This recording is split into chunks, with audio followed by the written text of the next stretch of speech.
వచనములను బట్టి తమకు కలిగిన దర్శనమును బట్టి ప్రవక్తలు సిగ్గుపడి ఇక మోసపుచ్చకూడదని గొంగళి ధరించుట మానివేస్తారట.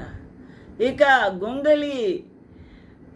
గొంగళి నారవస్త్రాలు ధరించుకొని మేము ఉపవాసం ఉంటున్నామని అబద్ధ ప్రవచనాలు చెప్పి ప్రజలను ఆకర్షించుకునే వారికి మానివేస్తారట.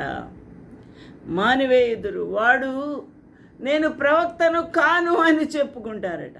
బాల్యముననే నన్ను కొనిన ఒకని యొద్ద సేద్యపు పని చేయువాడనై ఉన్నాను అని ఒప్పుకుంటాడు అట. నీ చేతులకు గాయములు ఏమి అని అడిగితే ఇవి నన్ను ప్రేమించిన వారి ఇంట నేనుండగా నాకు కలిగిన గాయములు అని చెప్పును. ఎవరు ప్రేమించారు? తల్లిదండ్రులు. ఎందుకు గాయాలు తగిలే అమ్మ నాన్న కొట్టారు అని ఆ గాయములు చూపించి ఒప్పుకుంటూ ఉన్నారు. హల్లెలూయా. ఖడ్గమా, నా గొర్రెల కాపరి మీద, నా సహకారి మీదను పడుము. ఇదే సైన్యములకు అధిపతియగు యెహోవా వాక్కు. కాబట్టి ఖడ్గమా, నా గొర్రెల కాపరి. ఎవరు గొర్రెల కాపరి? యేసుక్రీస్తు ప్రభు.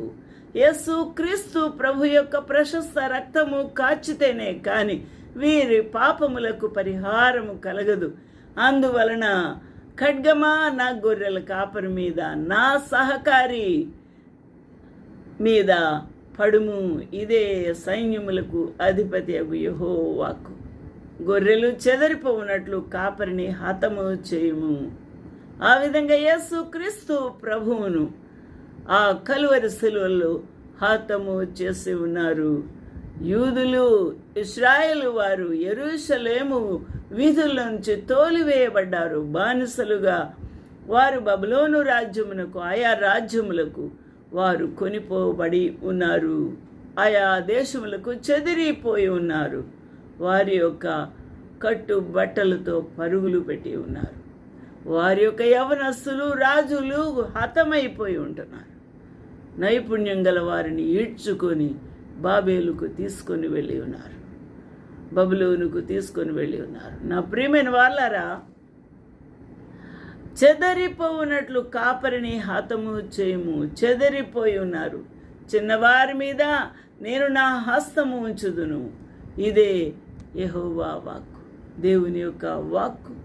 ఎవరు చెదరగొట్టారు? ప్రభువే చెదరగొట్టారు.